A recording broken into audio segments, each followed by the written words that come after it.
Hello, everybody, and welcome to our latest Farmers Weekly Transition webinar, Generating Non-Farm Income.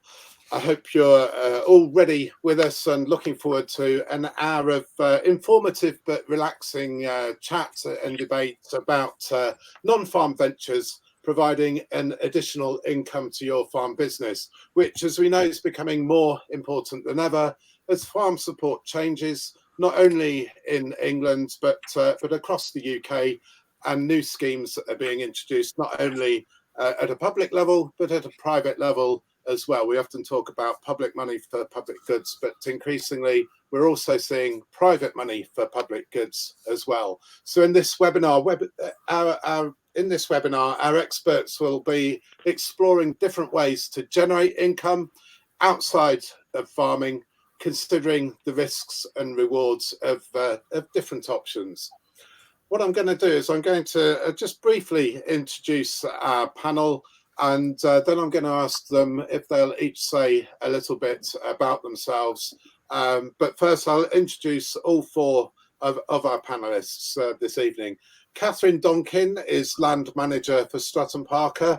She's joining us via mobile phone, so you might not be able to see her, but she is with us, I can assure you. Tim Oliver is Managing Director and company founder of Wonderlands. Another Tim Foster, is Head of Energy Services for Conrad Energy. And we're also joined, last but by no means least, by Kit Speakman, who is an Essex farmer of Little Braxted Hall Farm, also one of our transition farmers. So I'm just going to ask for a couple of minutes from each of our panelists just to describe what they do, what their interest is when it comes to generating non-farm income, and then we'll go over to our questions. And we have got, I'm pleased to say, we've got a lot of questions to get through this evening. If you want to submit a question while you're watching this, you can do. You can use the ask question box, and we'll get that, and we'll try and get through to that question as the evening progresses. But first of all, Catherine, a little bit about yourself as a land manager for Stratton Parker, please. Of course. Good evening, everyone. So my name's Catherine Donkin. I'm a Chartered and Senior Associate Director in the Lewis office of Stratton Parker in East Sussex. I manage a variety of estates for various private clients, also working for some large charitable landowners as well. My work, I'm the strategic lead for a lot of clients, and there's been a big focus over the last couple of years as farm subsidies change, the dynamics of the income for the farms and for the estates is changing, and looking at new opportunities and where we can... Thanks, Catherine. Oh. Nope, sorry, got it. That's good. That's all done.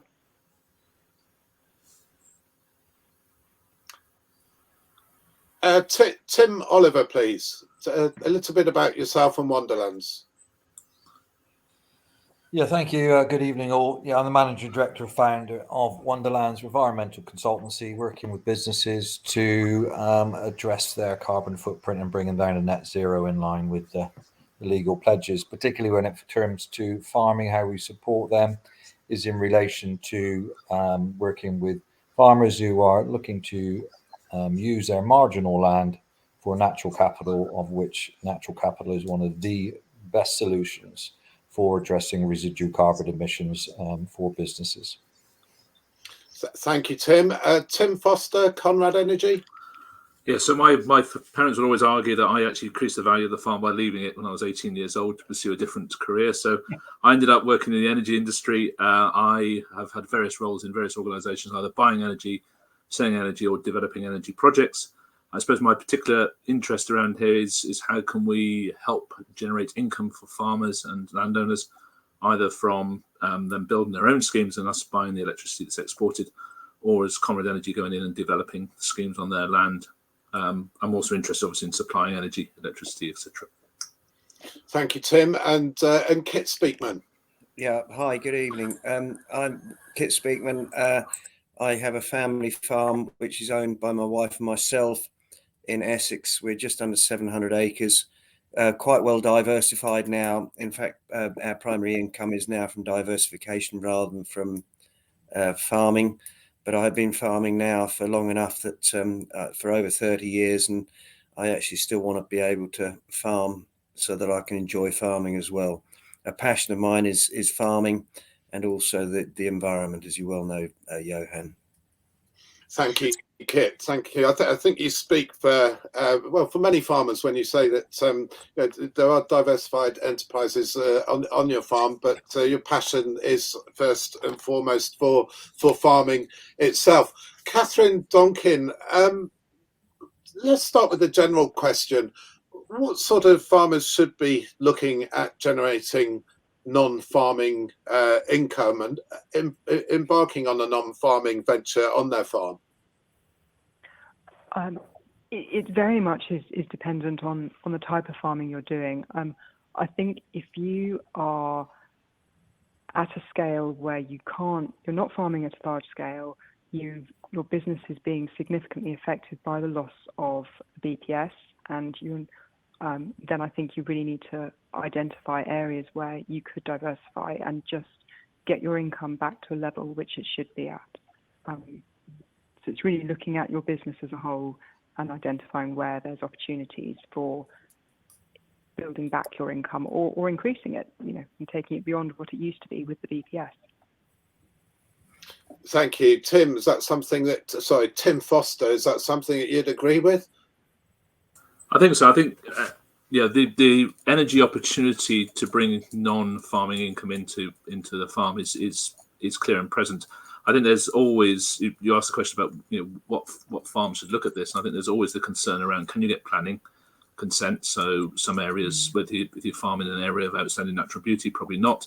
And more pertinent is, can we get grid connection? So can you actually get the energy out from your site? And that might be either electricity, or if you're looking at maybe an anaerobic digestion scheme to make natural gas and put it into the grid, and then can you get the gas in the grid?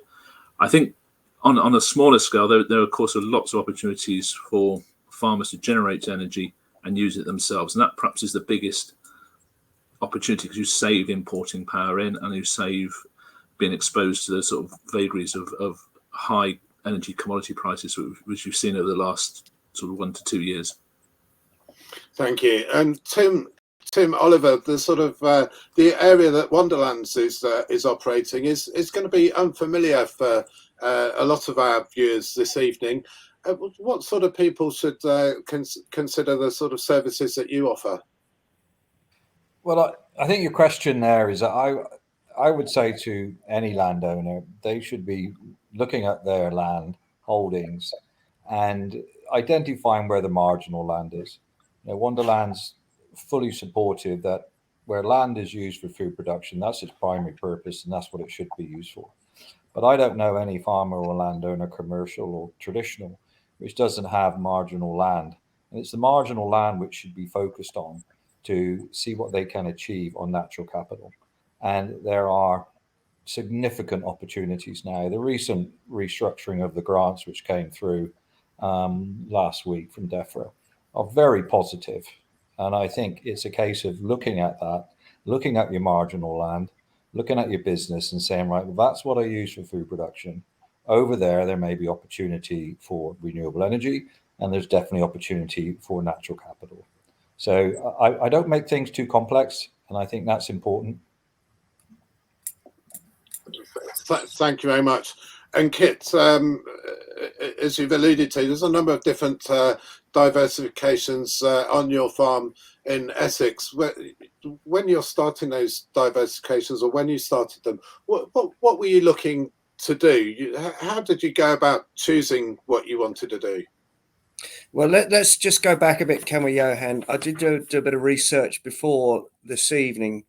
Currently, DEFRA's figures say that 36% of farmers have a diversification on farm, and 21% of farmers' diversification makes up more than 50% of their income.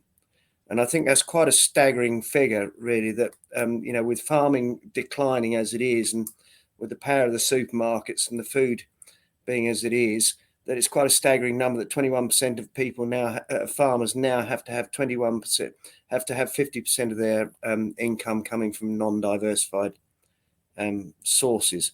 But coming back to your question, we were very lucky, as you are aware, that we had an old set of farm buildings which we were able to convert into offices, and we've then sort of added bits onto that with renewables. We now produce all our own electricity for our office complex, and also selling it to our neighbouring cold stores through a PPA, which I think Tim Foster will probably touch on slightly later in the conversation. We've added a gym so that we add value. So once we have the diversification, we want to add value. We have an indoor tennis court which is let almost every night of the week through the winter months. And as you're well aware, we've actually diversified our cropping as well to try and make our soil structure better, try and improve our carbon footprint, and try and reduce our greenhouse gases. But it really comes back to location, as Tim's touched on. You can't have renewables if you haven't got a grid connection. There's no point putting a coffee shop in the middle of nowhere because nobody will come to it. And pumpkin patches have become very popular, but they need staffing, and so it all comes back to location again. And we are very lucky. We're right on the A12 East Coast corridor, and we're in the epicenter of 4 major towns. So that's really helped us with our diversification. But it comes back to location. And that's something. Thank you, Kit. That's something in your experience, Catherine, that's going to be very true, I guess. Definitely. You can't. There isn't a one size fits all. It's all down to the specifics of the site, of the farm, of the local area, what you can get through planning, what the local policy is towards certain schemes or certain ideas. So, yeah, it's key to identify what is possible rather than running full force down one route, which actually may come to nothing. So, yeah, it's really important to take an overall approach. Johan, interesting enough, Labour has come very much to the top of the heap. If you've got siblings coming back to join the farming business, finding something for them to do in order to, to diversify, to increase the income, to make sure they can return home. But Labour has always become the issue. Finding Labour to open a coffee shop and get people to come and actually run it or work for you. And Labour has become very, very significant going forward. Thank you, Kit. Thank you. So look at what you've got, look at what assets you've got, look at what's possible, look what your strengths are, look where your weaknesses might lie, look where the opportunities are and what's good for your location. I'm going to come to Tim Oliver and Tim Foster in a minute. We have got questions coming in. If you do want to ask a question, you are watching this, then do use the ask question box. So we've got expertise here in biodiversity, net gain, natural capital, renewable energy. We have got lots of specific questions coming in, including questions on those topics. Just one more question for you, Catherine, at the moment. Are you, what kind of non-farming ventures are you receiving inquiries about from your customers and clients and farmers? What's particularly popular at the moment when it comes to diversification? It's really focusing around 2 areas. So there's a lot of renewable energy opportunities that are becoming prevalent, both battery storage and solar farms. And then there's a growing interest in natural capital and what we're slightly terming landscape regeneration rather than rewilding. So it's more moving back to improving the landscape, which ties in with the natural capital work. So those are the 2 main areas, but there's also opportunities around utilising buildings which are no longer suitable for agriculture and whether they can be let commercially or whether there's development opportunities for them. Thank you very much. Thank you, Catherine. I'm looking down the questions now. Tim Oliver, natural capital offsetting schemes, things like that, things such as biodiversity, net gain, a good and viable alternative income stream. There has been some prevarication and delay, I guess, in terms of government guidance on things like BNG. But what are your thoughts? Well, I think the BNG market is going to be significant. I think there's a couple of things to sort of bear in mind there, Johan, and I would say this to all landowners that, you know, the BNG market in itself is driven towards the residential, commercial, and industrial development. Okay, so it's very, very important. And whenever we work with land owners, we actually do a lot of prep work and understanding of what is the planning policy for the next 5 years circa in that area. Notwithstanding, there will be changes in the next 12 to 18 months, as we all know, or likely to be in a government perspective. But as it stands, you've got to look at that, because there's absolutely no point in looking at a BNG, an enhancement program, if the likelihood of selling a BNG unit is extremely remote. Okay, so you have to look at it from a pragmatic perspective. Now, with that said, okay, we are doing a lot of work which is moving down the route of businesses which are looking to be nature positive, and that's all linked to the Task Force for Nature related financial disclosures, where there will be global commitments for businesses to undertake and secure and restore habitat globally. Okay, and I think it's very important that landowners don't channel their thoughts of saying, oh, BNG is not available to me because of my location and the potential of, or limited potential for planning. However, there is a wider opportunity which will come very quickly in the next 2 to 3 years. So, you know, I would be encouraging landowners to look at their marginal land and say, right, okay, the BNG is not perhaps immediately available. Okay, are carbon credits available on this land? Yes, they could well be, but definitely there will be habitat units available on the international market, and they will need to be purchased. So there is a significant scope, both nationally and internationally, for effective use of natural capital. And we've spoken earlier on. Kit mentioned it himself. There's no point in opening a coffee shop if you're in the middle of nowhere, or embarking on some big sort of renewable scheme if you're nowhere near the grid. But are things like natural capital, BNG, are they a little bit less geographically sensitive, location sensitive when it comes to seizing the opportunities that they might afford? Well, I think Tim's got to answer the question, because BNG is now government strategy, isn't it, Tim? Yeah, it is, and thanks, Kit. So I think, yeah, absolutely. You know, habitat is habitat, and there will be a demand for habitat. The legal global commitments are 30% of habitat to be protected by 2030, be it marine, be it land. Okay, so I think it's very, very important that whilst there is immediate BNG opportunities, you've got to look at BNG in terms of what can that opportunity give for your location. If you are farming in certain areas across the UK and there is very little development opportunity, that first tranche of release of potential will be limited. However, there is a second tranche which you need to be aware of. That will be the national commitments, and that will come in the next 2 to 3 years. Yeah. Okay? So I would encourage any landowner, given the grants which are available, to plan and look at it and look at feasibility, because the sooner those units get registered, the sooner they can be traded. So I think it's one of those, and understanding what you have available is not a difficult task. You know, consultancies like ours, and of course I'd love people to use ours, but obviously the main thing for me is that they look at the opportunity for them. Plenty of consultancies can look at it and do a feasibility very quickly to say what potential that marginal land has. And then it's a straight commercial decision as to, do you want to go through the enhancements, or do you say, no, we're going to look down the renewable route, or we're going to look down a combination of renewable and natural capital. So first stage is always have a look at what you've got and then look at your options. But Tim, my understanding is that it's 10% uplift on biodiversity net gain for any development currently, which has been delayed, if I'm not wrong, until recently, and it has got to be as local as possible to the development. Is that right? Yeah. So it's effective now, January. It will take time to settle. There's no doubt about it. So I would expect this next 12 months to see quite a little bit of settlement going on.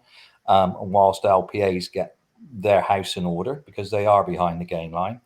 But it's ideally that the habitat has to be as close as to the habitat which is being damaged, and it needs to be restored to as good, or if preferably if better. Now, whilst it should be in the same LPA, the local planning authority's catchment area, it doesn't have to be. The key is that the habitat which is being put into the scheme represents and replicates the habitat which has been damaged. It doesn't have to be in the LPA catchment area, but typically it would be, Kit. Yeah. Tim Oliver, just there's a question here. That question was from Megan Townley. Thank you very much, Megan. Another question here, a simple question, but hopefully a simple, straightforward answer, if you could, because it is such a complicated subject. Joanna Pierpoint is saying, please, can we define BNG? I could have a go myself, and I don't mind doing that, but Tim, you might be better. Tim Oliver, you might be better qualified than I am. Yeah. Okay. Very good. Basically, it is, for me, it is the flora and the fauna which exist on a parcel of land. Okay. What that is, okay, is then shown in the matrix, the DEFRA matrix 4.0. Okay. And that is as simple. It is very, very simple. Once you go in and you can download the matrix, it will show you all the individual categories. But in essence, it is the soil and it is the fauna and flora which exist on a parcel of land, whether that's an acre, whether it's 1,000 acres, etc. And if I'm right in thinking, and Catherine, you might, well, everybody else on the panel might know better than me, but this is the idea that if you're a developer or you cause damage or you destroy some biodiversity, then that biodiversity has to be recreated somewhere else plus 10%, and that is the net gain, as Kit was alluding to, and enhanced. Yeah. So farmers there is an opportunity there for farmers to, because they have land, to provide that biodiversity net gain and be paid for it. Is that rough? Am I roughly right? Is that correct? Yeah. And Johan, I can tell you that the easiest way to uplift your BNG is to put margins on, right? Wider margins. If you had arable land, etc., and you've got wider margins, and you put wildflowers down and put hedgerows in. Those two alone will uplift your BNG ratio massively. So for somebody wanting to embark on this, because this is not public money, this is money from private companies, from developers who are obliged, are going to be increasingly legally obliged to provide or fund this BNG. That is how it works. Tim Oliver, yeah? Yeah, well, the grants are available. I put a new hedgerow in is £23 a metre. Well, it doesn't cost £23 a metre to put a hedgerow in. No way. The grant is very, very encouraging. And therefore, when you look at that and look at the uplift a hedgerow will provide from a BNG perspective, i.e. what it will do for flora and fauna, okay, is immense. So it's a very good grant, okay? Now, when it comes to the developer, what the developer is paying for is obviously to satisfy the requirements, okay? But predominantly, it's the maintenance for 30 years. So the more complex you make your enhancement, the higher the price of a BNG unit. But the maintenance is for 30 years, and that's very, very important. So keeping things simple is really, really important, and we very much encourage that. And hedgerows are a beautiful way to doing it. And if you can put in margins on marginal land of wildflowers, and it's a straightforward cut and collect, or happy days.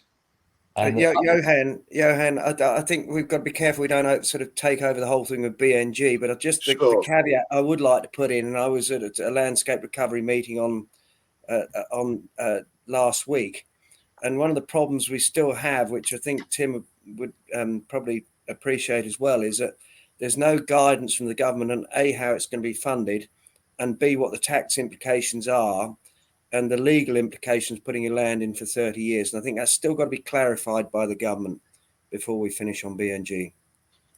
Sure. Yeah, I'm going to just explore, and I know Tim Foster's going to want to talk about renewables, etc., and rightly so. But just want to just sort of unpick this slightly a little bit. I mean, Tim Oliver is correct, isn't he? Catherine Donkin, these are, the payments can be attractive, but you have to think long term, because these are in many cases 30-year agreements, and they do have to be managed. Catherine Donkin. Yes, that is the case. I think it's also just worth noting that distance from development sites is key, and a lot of developers will try and do what they can to provide the BNG within the development site itself. So it really is important to know your local area. If you've got a farm next to a development site, then you could be in a perfect position to provide the BNG offsetting. But if you're 50 miles away from the closest development, you're probably not going to be in a great position to offer that. So it is great, but there are issues with the location, and there are obviously long-term issues with the use of the land, because once it's tied up within that, it's stuck like that for 30 years. And if you've got issues that you need to be aware of, like inheritance or other sort of on-farm concerns, then you want to think carefully. You don't want to run down this route without looking at the wider issues at stake. Thank you very much. Thank you, Catherine. Let's leave BNG then for a little while at least, but we can come back to it later on. There are some more questions coming in, but just to broaden this discussion a bit, I have a question here from Sean Quinn, who says, this is one for you, Tim Foster. With limited access to a grid connection, what are the options for renewables? I think the same thing applies no matter what the scale you're looking at and where you are. There's always the benefit of generating energy and using it yourself on the farm. And that's where I always start with anything. But if you think about the relative values to sort of farm gate prices to buying energy into what you can sell it at, then it's really important to try and use as much of renewable energy. If you're a developer, you could put solar panels on a dairy unit roof, or look at a small wind turbine on the hill. You really should be looking at it. I think that's where the value is. I mean, it's worth, I jotted down some figures earlier. The commodity cost of energy at the moment, electricity, is roughly 8 to 9 pence. If you add in all the add-on charges, the distribution, transmission charges to get it to the farm gate, you're adding about 10, 11 pence on. So your delivered cost of energy to the farm gate is 20 pence at the moment. Obviously, it was a lot higher this time last year, and some of those prices are still running off. But if you think about then selling energy from your farm, you're going to get 8 to 9 pence because that's the farm gate price. So already you can see you're saving probably as much again as what you would get from generating. So simple rule apply: use it yourself. If you can put a wire to your neighbour or a neighbouring business, in Kit's case, what he did there with the cold store, and sell them power through a power purchase agreement. So the cold store in Kit's case buys power long term at a price with Kit. Then that's the added value. And then the least option is what is the grid capacity to get it out. Those things are changing. There is quite widely talked about National Grid push to try and improve the grid queue and trying to weed out projects that are just simply banked grid capacity but are never going to happen. But that's a long process. So I think if you're looking seriously at yourself, put it on the roofs, use it on the farm, sell it to a neighbour, and then start looking at the grid. And I guess it's going to be important to read the small print as well, isn't it? And we've got a situation where, as we know, the energy prices over the last sort of 15 months, couple of years have been volatile.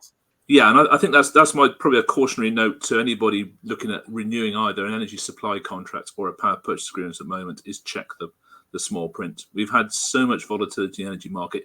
If you bought fertilizer or diesel or LPG over the last 12, 18, 24 months, you know exactly what the volatility has been.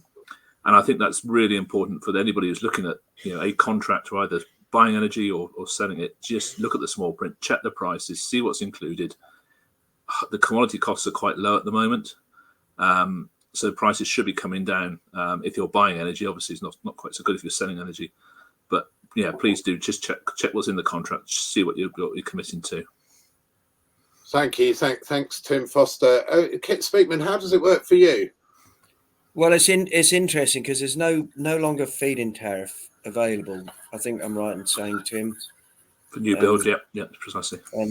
But we are very lucky. We convert their old buildings into offices, and then we built our renewables, and some of them are close to 15 years old. So we're earning a reasonable feed-in tariff from the government, and then we're selling the electricity to our tenants. So it's been very, very helpful on that point of view. But from the power purchase agreement, which Tim was talking about, we actually designed the system according to their usage, and we mapped it almost to within the unit.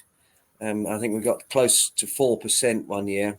They then got a grant from the local government to change all their lights to LEDs, and that's dropped off quite considerably. So we are now looking to export off the same site, having designed the system to suit the cold stores within a kilowatt hour. It's now looking like we're going to have to export. So we're back to the DNO and trying to get a connection to export. And I think we're currently 9p, I think is what Tim said.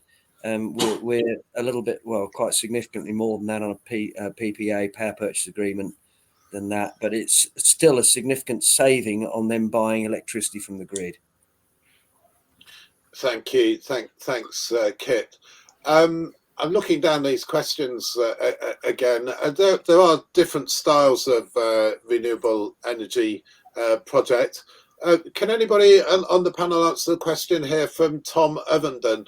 When considering renewable energy options, what is the easiest way to determine the likelihood of a lease style project being successful on a farm? I think that's me again. So yeah. I think there's with any project there's some very quick steps that are taken. So if you are looking at a project which you're looking to lease your land for something like a solar park or maybe a battery scheme, the first thing is to obviously engage with a number of developers and basically look them up and down. I mean, that's a simple way of looking at it, but you need to be comfortable. This is potentially a relationship that may last 20, 30 years, and you need to actually understand and appreciate, how that developer ticks, what their USPs are, what they're trying to do, and how you fit into their plan. I think from putting the Conrad development hat on, it's very easy to actually look through a scheme or a potential scheme and figure out whether or not it's viable or not without actually incurring too much cost or taking up too much time. There are the obvious things. There are the obvious grid connection issues which we touched on. There's also the way the land is zoned and some of the planning conditions around. So sites of special scientific interest, national parks and things are not that easy to get schemes away in. So if you're looking for an easy route, then actually doing that sort of land analysis, which a developer will do from a desktop, and then come back with a suitable proposal. So, for example, we've spoken to a farm looking at their farm for potential land with auditing the land, seeing what's available, and trying to pick the best parcels of land that could be used. And that might be a couple of acres in the corner of a field that you can actually get a grid connection in for a battery scheme, but it might be a little bit more than that. It might be 50 plus acres for a solar scheme. But it's just about weighing that up as quickly as possible, and then approaching the grid question as well and seeing when there is capacity to build that scheme. Can I come back in, Johan? Yeah, sure. Just to pick up on Tim, we had a commercial scheme which was a 80-acre site which got turned down at planning. It was quite an early one when everybody was suspicious about glint and glare and the noise that would be produced from a solar park. So we actually went down the route of a smaller scheme, but privately owning it. So effectively, we get the benefit of the feed-in tariff plus the revenue as well. And so we've gone from an 80-acre site, which was on a lease, to a Conrad or it was with Lightsource we were looking at. Got turned down with planning, and so now we've got a 2-acre site which is wholly owned, which actually is as lucrative as an 80-acre site because we've got the historic feed-in tariff. That's not available, unfortunately, anymore. But we're producing and selling to our tenants. And we've also got a lake source heat pump, which is quite unusual. There's ground source heat pumps and air source heat pumps, which have become very, very environmentally friendly with the government.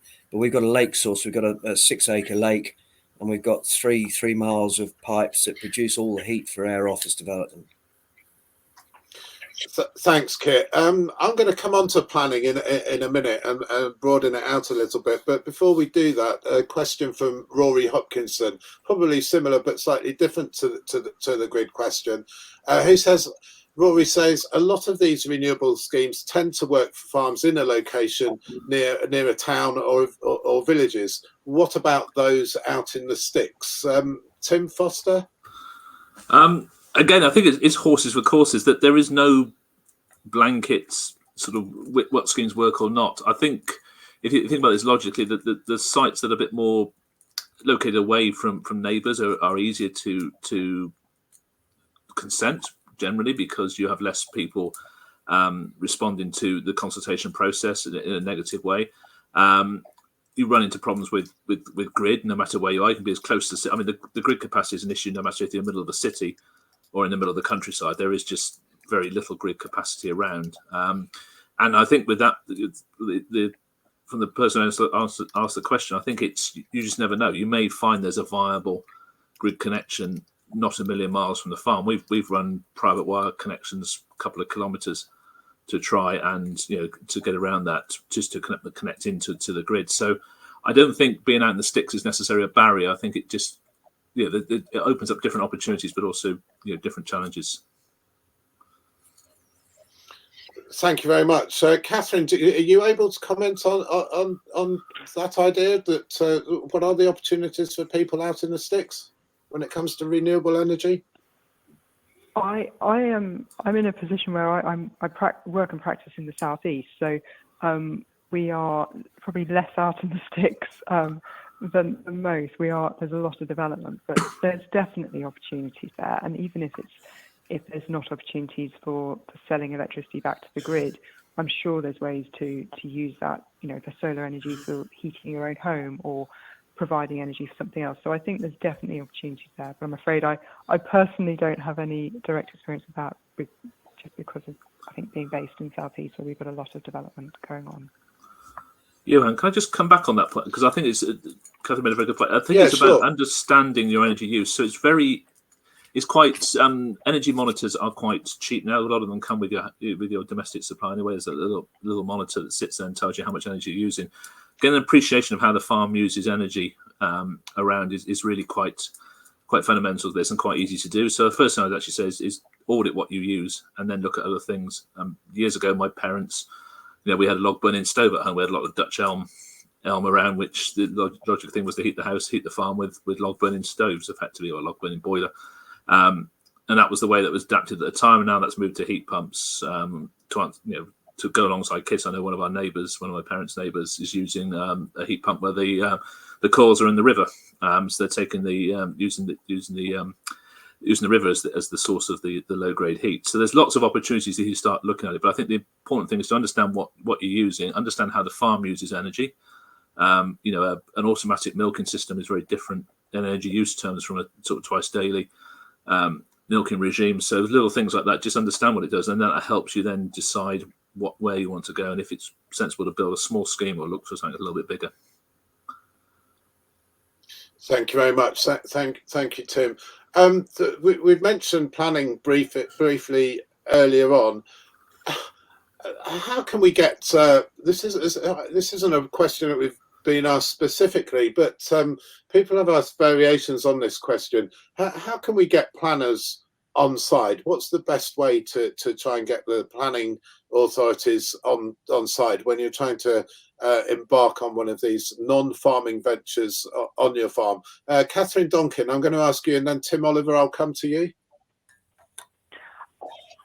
Well, we have a really interesting case down locally. About 18 months ago, the South Downs National Park actually did a call for sites specifically for renewable energy projects, which is really unusual but really exciting. So I think there are planning authorities, and in South Downs in particular, who are very keen to embrace these opportunities, and we need to make the case as easy for them to see that this is the right thing to do. If we can show there's evidence for an end user but there isn't the capacity within the grid locally at the moment, then it's a great opportunity to really sort of try and change, be a force for good and change the planning system and encourage them to embrace these opportunities. It's starting, but I think the momentum needs a bit more pushing to get it going. Thanks, Catherine. Tim Oliver.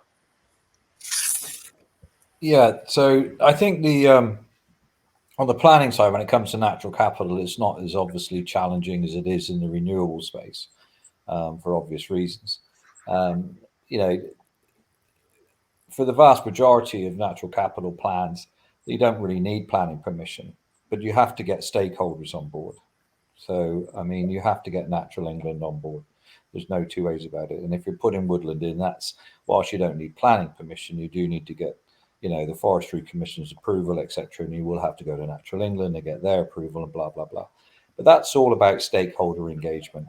And I think, you know, I wouldn't underestimate that. You have to get people on board to ensure that it's a smooth process. And one of the things we always do, once we have a location where a landowner has said, I'd like to look at this, I'd like to look at the woodland side of it, as well as perhaps the farm, you know, natural meadows, etc., then we will always talk to all stakeholders right through to the parish council.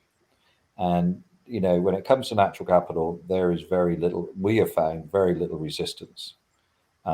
Don't get me wrong, if you want to put a commercial woodland in and you want to go purely for conifers and spruce and blah, blah, you're going to have a few more challenges there. But if you're putting native broadleaf or established broadleaf in and re-establishing, absolutely, we'd have very, very little challenges to overcome. So, you know, it's relatively well embraced, but you do have to get the stakeholders on board. And typically it's Natural England, the Forestry Commission, and the local community are important. And getting them involved, I would also say, is really, really important. Because one, it spreads the message anyway.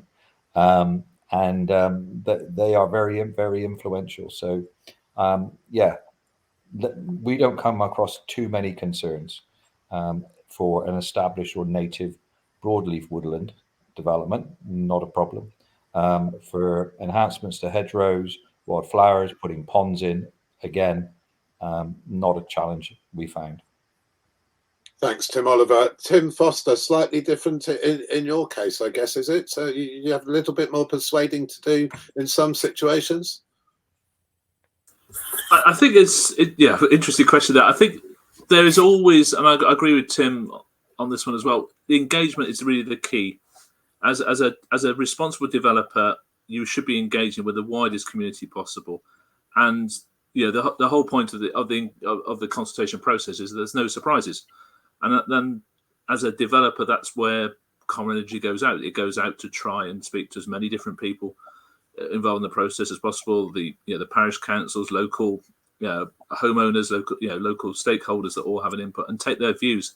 We've got a scheme we're building at the moment in Herefordshire, a solar scheme, where the local residents remembered there being some black poplar trees there that were chopped down because they became dangerous over the years. And part of the consent process was to reinstate a number of those trees, which are probably the rarest of trees in the UK.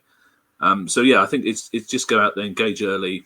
There'll always be some people that are pro and some people that are anti, and hopefully a lot in the middle, which you can take along the journey with you. Thank you. Kit Speakman, are you saying you've been knocked back when it came to one of your renewable projects? But you do try to do the right thing. You do engage with the local community Yes, at Little Blackstone Hall. I think the problem is that the planning system is a bit of a shambles nationally, and the whole thing is a postcode lottery. If you've got a supportive council or local council or whatever, that's fine, but it can be a complete lottery, the planning system.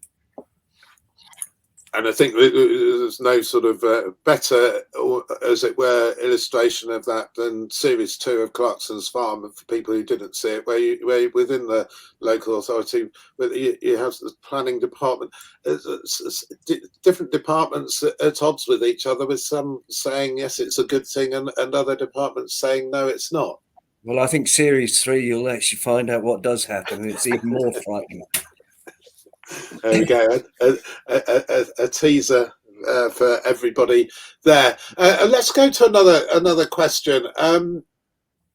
I think we can go around the table on this one as well. But starting with Catherine, a question here from Henry Barlow: are there any options to diversify, in particular for tenant farmers?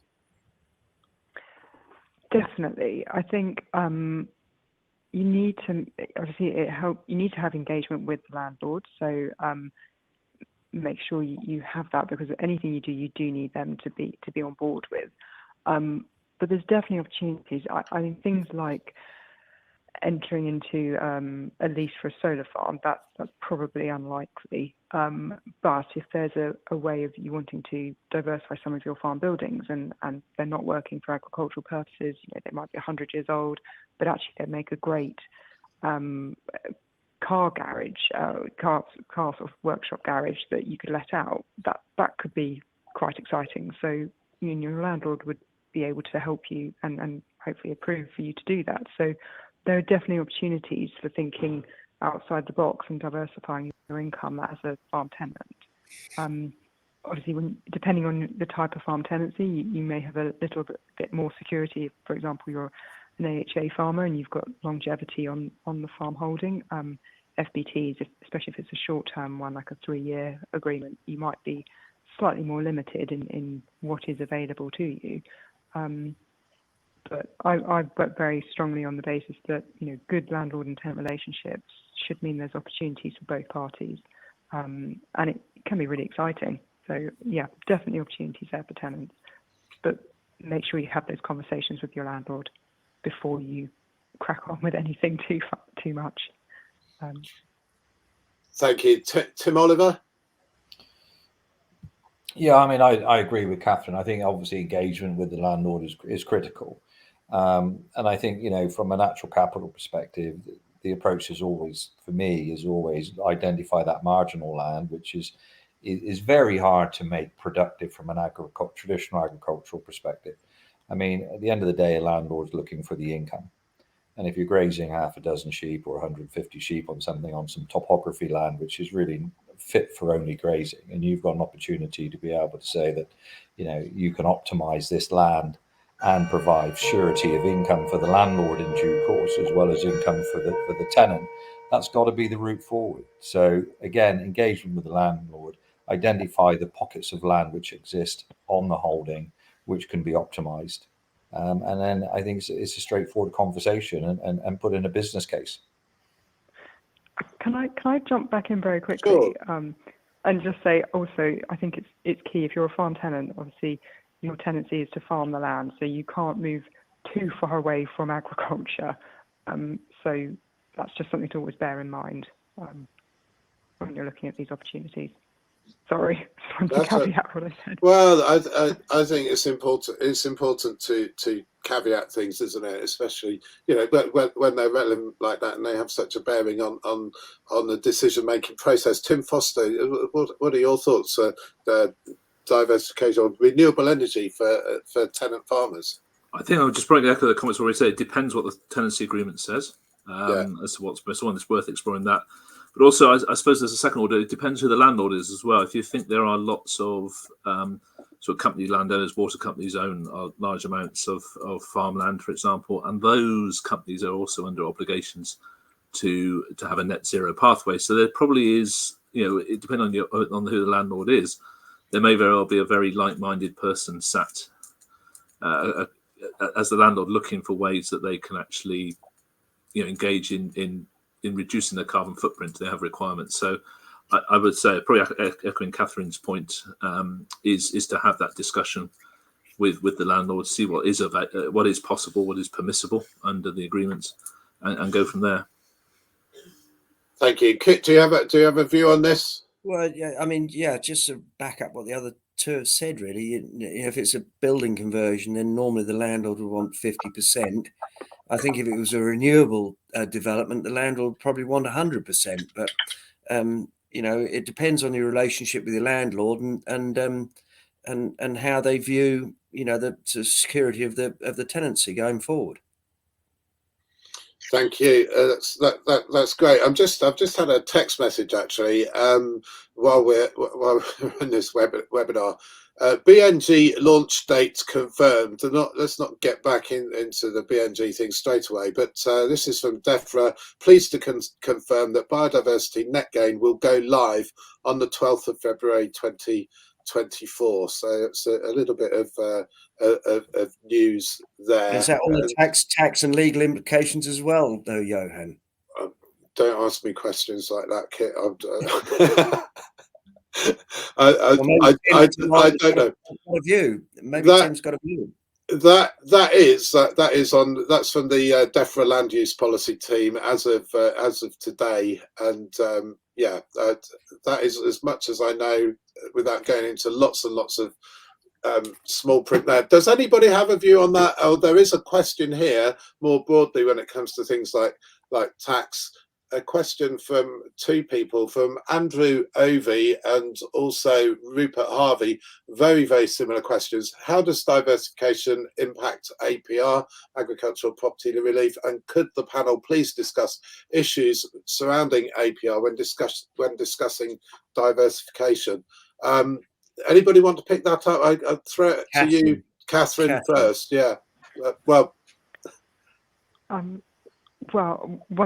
In terms of opportunities like entering a solar lease, for example, you will lose APR on that land, even if you have sheep grazing underneath the panels. So, there is a big implication in terms of tax.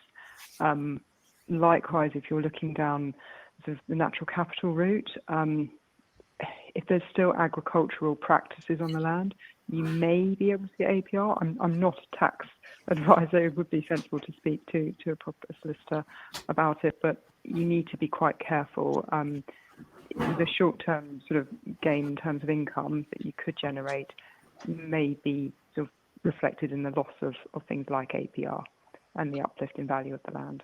So it's something to be mindful of. And I would echo that point, that for anybody wanting to embark on any sort of non-farming venture or even farming venture, please do take professional advice. Do not base your decision making with I'm not casting aspersions on any of our panelists here. They are all experts in their field, but do take professional advice and don't base your decision making on this webinar this evening. Tim Oliver, APR and natural capital. Yeah, I think it's a very interesting one, and I think that we'll see a number of changes very shortly in the next 12 to 24 months. I'm pretty convinced on that in the way thing. I mean, if you look at, I was a recent lead from HMRC that if you've got woodland, broadleaf woodland, business property relief is applicable, and it's been sold for carbon credits. So that's a big shift. Okay, there's no doubt about it. So I think landowners should be very conscious that things are moving quickly. If you look at APR in itself, I mean, if you look at marginal land and you put it into wildflower meadow, it's only a case, and you've got it in a BNG scheme, it's only a case of the fact that there's certain times of the year that you have to allow the meadow to flourish. Okay, you can still cut later in the year. You can't graze during the flowering season, etc. But that's just a methodology of farming anyway, if you go back to traditional ways of doing it. So I think it's very much a case of looking at what you wish to do with the land, getting appropriate tax advice, okay, and looking how you're going to manage it, etc. But what I would say to people is that, things are moving very quickly. There's no doubt about it that if the government wished landowners to release land, okay, into natural capital, to have a barrier of a loss of APR makes it absolutely nonsensical.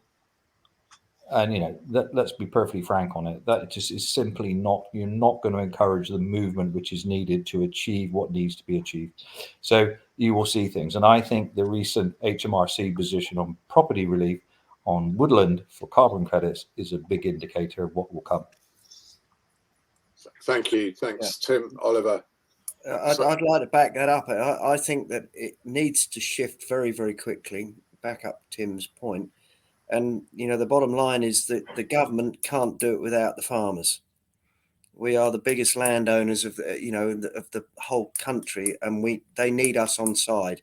So they're going to have to shift some tax and some financials and inheritance goalposts in order to make sure it happens. Thank you. Just looking down the questions, I've got other people who've asked a very, very similar question. Adam Pickavance being one of them. So thank you, everybody who's been asking questions. And if you do want to ask a question, I'll say it again, do ask the question. Do use the ask the question box, and we will try to get around to answering your question. There are still a lot of BNG questions here in terms of will it be the biggest change in non-farming income for the 2020s? Tim Oliver, where do we see? And whilst Tim's answering that, I'll ask the other panelists what will be the biggest changes in non-farming or non-traditional farming income for the 2020s, just to broaden it out a little bit. But Tim, will BNG be the biggest change in non-farming income for the 2020s? I think it will play a significant role. I really do. I also think that changing of farming practices will play a significant role as well. So I think it's twofold. Will natural capital have a major opportunity for landowners to secure income and regular income? Yes, I do. But I also see that traditional farming as such is a case of changing practices. I mean, for an example, the one I would look at is if you were looking to produce product through hydroponics, etc., I think you need the equivalent of 3 containers, 20-foot containers, and you'll produce as many lettuces 3 times a year as you can on 4 acres of ground. I mean, that's just a very simple example.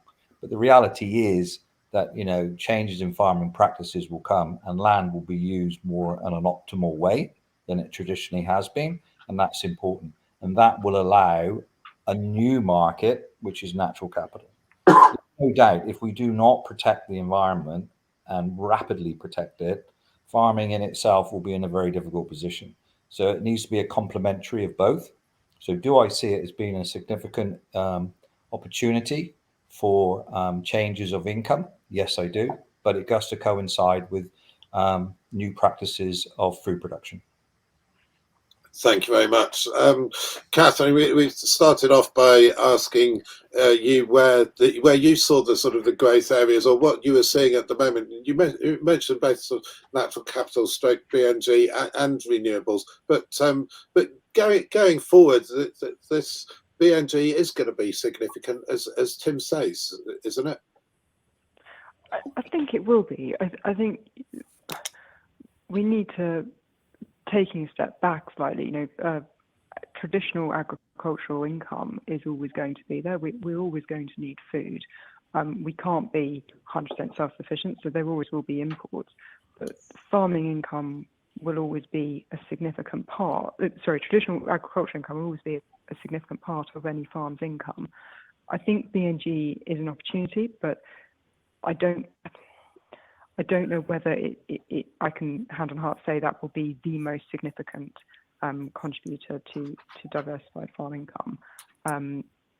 It very much depends on where you are, how policy evolves over the coming years. I mean, realistically, by the end of this year, we could be in a very different position in terms of government, economy, interest rates.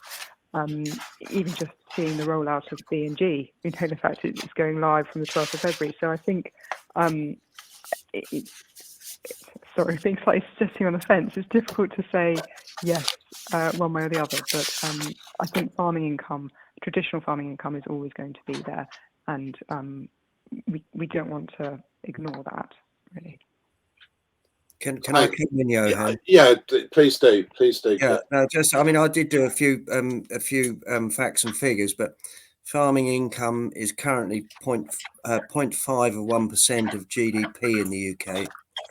We produce less than 1% of the global emissions in the UK, And so even if we rewild our entire islands, we aren't really going to save the planet. The biggest emitters are China, USA, India, and Russia. And we have a population explosion which continues. The 2022 statistics said there was 7.9 billion people on the planet. And by 2037, there'll be 9 billion people. So we still have a social conscience as to whether we're going to feed the world or whether we're going to let more people starve than we currently do. 46% of all food in the UK is imported. Okay, I appreciate that there's certain things like bananas that we can't grow in the UK, but that is equivalent to 48 billion pounds worth of imported food. And I think actually the more startling figure is that 9.5 million tons of food is wasted every year, even though that 8.4 million people here in the UK are in food poverty. And I think as the farmer on this panel, we still need to produce food. And yes, we want to save the polar bears, but we've actually got to stop people starving as well. Thank you, Kit. Thank you. Tim Foster, just coming back to this idea of BNG and the opportunities around there. Where do you see the growth areas in non-farming income versus farming income? I think it's interesting being the last of the panelists to speak, because I agree with everything that's been said. I think there is farming produces food, and that is fundamental. We've got an island to feed, as we have had for millennium, and I think that's really the most important thing about it. Where there's other opportunities, I made a few notes here. So there's regional variations in what we're looking at here, but there's government policy. That's the big unknown at the moment. There's consumer behaviour. There's a big push, certainly, for more authenticity on food and more knowledge of where it came from, and sort of things like that. The biggest thing I thought, BNG definitely. There's a real opportunity for UK farming to be rewarded for good practice and simple things as reinstating hedgerows and looking at the way that the land is managed. Carbon, as Kit said, there's still the UK is not the biggest emitter in the world, but we still emit a lot of carbon, and the ground is actually quite good at holding that carbon. So let's see what the carbon footprint of UK agriculture really looks like, and where the carbon sinks are, because that could be an interesting one. And then talking about the classic things. We're becoming more energy intensive as a country. There's talk a lot of things about electrification, potentially electric vehicle fleets. That energy's got to come from somewhere. Yes, some of it will come from larger, new nuclear development and such like. But there's still, a lot of development that's required. So maybe there is a push towards looking again regionally, locally at proper electrical infrastructure, looking at local grids that support electrification in rural parts, particularly if you're talking about vehicle charging. Even if you just start with car charging, I've got a car myself, and I know that takes 7-8 hours to charge up overnight. That's quite a fair thing. If you had a whole village that all required the same thing, just imagine the demand there. So there might very well be opportunities for sort of local microgrids and such like. And you mentioned, Tim Foster, differences, regional differences. Agriculture is, of course, a devolved issue. So there are different policies in each of the UK home countries, England, Scotland, Wales and Northern Ireland. A question here from Rory Hopkinson. With regards to all policies or schemes we have been talking about this evening, is it the same for Wales as in England? That's a big topic, but Tim Foster, just briefly, the stuff that you've been talking about this evening, there's similar opportunities in Wales as for England. And Tim Oliver, I'll come to you after Tim Foster's answered. I think, yes, the easy answer is we all consume electricity or energy, be it in England, Ireland, Scotland or Wales. I think the nuances come around sort of the devolved powers of where they're formed, the strategy of the incumbent politicians in those regions as well. I mean, if you think about Scotland's been very much pro renewables, pro wind from a policy point of view for a while, whilst England and Wales have not been. So I think you do see this sort of regional variation. But still get the fact that we all eat similar food, and no matter where we are in the regions, we all consume electricity and energy. as well. So I think there needs to be some alignment with it, and having a strategy of developing, wind turbines one side of a border and not the other just seems a bit daft if you've got the resource there to do it. Tim Oliver, natural capital, the opportunities, the policies and schemes will be different in each of the 4 UK countries, won't they? Yes, they are. I mean, England is 110%.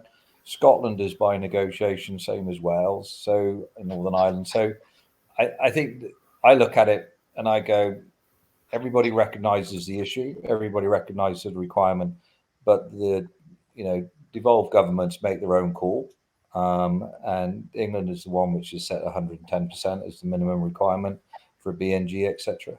So I think it's a case of knowing where your government issue is. I think that the comfort I take is that there is a commitment by all 4 to say we have to do it, and then it's a case of understanding what that particular devolved position is. Thank you. I think that's very true, that the general direction of travel is to do more and more of this stuff, and at the government level to support it financially. So things will be different, although the general direction of travel is the same. Is there anything that you want to add to that, Catherine Donkin? No, I agree with everything that's been said. There's direction of travel is going in the right way. Yeah. And Catherine, I mean, there was a question here from Steph Armstrong, and I'm not expecting you to answer for Scotland, Wales, Northern Ireland, etc. But when it comes to finding out about subsidies or grants for diversification for non-farming ventures, where should people look? There's all sorts of places to look. The government website will have a lot of government opportunities on there, so particularly going on the DEFRA website, but there may well be other opportunities through things like the Environment Agency. So look on those websites. If you've got a land agent or a local firm of chartered surveyors or land managers who can advise, go to them. Also look at charities. There are a lot of charities who are helping facilitate things like this. And also, there are businesses who are looking to offset their own carbon footprint. There's ESG opportunities. For a lot of people, that might be slightly out of reach for them to approach those businesses directly. But if you can engage with a facilitator, be that someone who's involved in the industry like me or someone similar to that, then do that, because there are opportunities there for funding. And ESG being environmental social governance, this sort of obligation that big corporates especially have to in inverted commas do the right thing by their shareholders. Exactly. In a lot of cases. Yeah. Exactly. And all of the, I mean, I know Stratton Parker, of course, everybody, Stratton Parker, Wonderlands and Conrad Energy, you will all have information on your company website. So people who do want to find out more how they can get involved in renewables, in natural capital, and indeed in other non-farming ventures. But Tim Oliver, for somebody looking to diversify, in addition to your own website, where should people? Where do you think people should look? I think Catherine's point is right. I think the government websites actually are very good, to be honest. I mean, I think that, and I'm a very frank guy, I think they've improved considerably over the last 24 months. They really have. I mean, and the way they set out what needs to be done is very clear, and it's a good place to go. What I would encourage landowners to do, though, is that once they've had an initial read of it, take a secondary view, and whether it's through a firm of land agents or it's a firm of sustainability natural capital consultants, but just take another view. And that initial view, honestly, is very simple to achieve and is not expensive. It's just to get a feel of, this is what my understanding is from what I've read. Am I correct? So yeah, definitely. There's other organisations, I like FWAG, etc. FWAG are very good. You know, the Farming and Wildlife Advisory Group, they're very good. So that's another good port of call. And more years ago than I care to remember, Kit, I think it was the first time that I came to your farm was on a FWAG visit. You were doing things there. Where do you look? That's the Farming and Wildlife Advisory Group. Yeah, sorry, Kit, go on. I'd have to reiterate, I think FWAG is probably the best organisation to go to because they are completely independent and they would signpost you to the right place to go. Whether it be for BNG or planning or for biodiversity or for whatever. And do you look at where do you get the other information from? I mean, a number of enterprises yourself. Are there any? I mean, Tim's mentioned government websites. So's Catherine. Well, I'm lucky enough to have a land agent daughter, so she tends to point me in the right direction. Good. And Tim Foster, what would your advice be to people looking to diversify? Where should they look in addition to the opportunities afforded by Conrad Energy? Yeah, I was going to do a plug for yourselves there. I mean, Farmers Weekly always is a good place. I think one of the interesting things to look through is, in addition to the usual internet searches and whatever else to do, but see what others have done. As Conrad, we take a number of farmers and landowners around our site, so you can actually see one in practice and what it looks like. And I think that's also a really useful exercise in the journey, is to see what it actually means in your own land context. It's you can produce some mock-ups and 3D renders and make it all look lovely online, but until you've actually gone around and see what the planting looks like around a battery site or the bunding looks like around a battery site, what the access road looks like, and things like that, then that really helps greatly. So I'd say, do your online research, speak to advisors, tap up a few people to go and have a look around. Thank you very much. I'm going to say thank you very much to our panel this evening. Tim Foster from Conrad Energy, Tim Oliver from Wonderlands, Catherine Donkin from Stratton Parker, and Kit Speakman from Little Braxted Hall Farm in Essex. Your comments have been great this evening. Kit, a heartfelt plea for you from you that we must we need to make that choice. We do need to grow more food, and just to say, we've had a supportive comment there from Louise Bond, who says that we need to keep fighting for UK farming, grow more food, and there are conflicts around the world. We do need food security, and I think I'd echo that. But non-farming ventures do have a big place and a big role to play when it comes to generating farm income, especially as the political landscape continues to evolve, the policy landscape continues to evolve, especially with the phase out of the basic payment scheme in England. And as I said before, things are different in Scotland, Wales and Northern Ireland, but the general direction is the same. And Tim, thank you very much for the plug. I would urge people who want to find out more to look at fwi.co.uk/transition. You'll be able to find out lots more about how to secure a more sustainable future for your farm business, both from an environmental perspective, but also from that all-important business from financial perspective too. But thank you very much, everybody. Johan, we still need to save the planet as well. So we're all on board with that, I think. We do indeed.